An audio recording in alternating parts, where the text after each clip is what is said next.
In this frame of the movie, at 30 minutes and 33 seconds, we notice a contradiction from what is being said to what is being portrayed.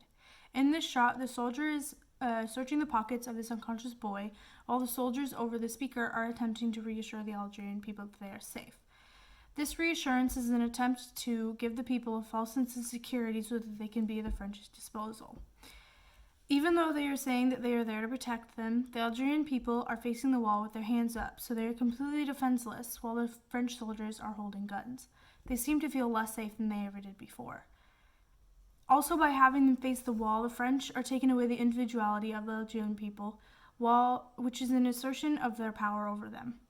We also notice that the only one looking at the scene of the soldier searching the unconscious boy is another little boy who seems to be put off by their actions.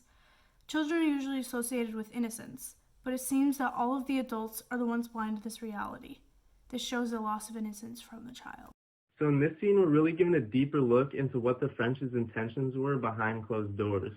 In other points in the movie, the French army claims that the point of their intervention in Algiers was to protect its citizens. However, when there's no Algerians present, we see General Mathieu telling his men that they need to have the city at their disposal in order to identify and prosecute members of the FLN. This statement implies that the French need to be more forceful, which contradicts what the army is telling the Algerians. Having the city at their disposal protects the safety of the French, not the Algerians.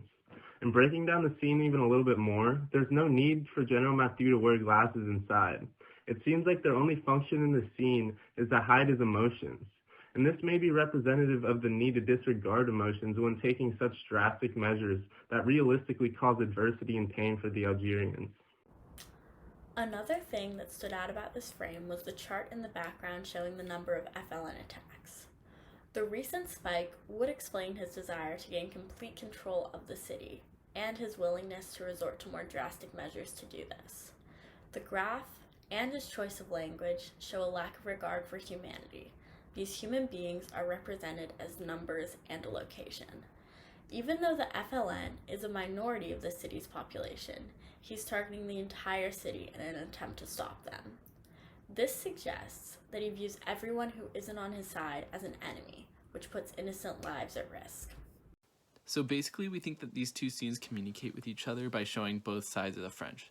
The side that they present to the Algerian people, which involves blatantly deceiving them in an attempt to prevent them from rebelling, and then the side that they show behind closed doors.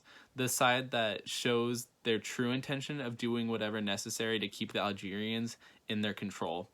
And this two-sided approach ultimately failed, as we see later in the film, as the revolution soon after was successful.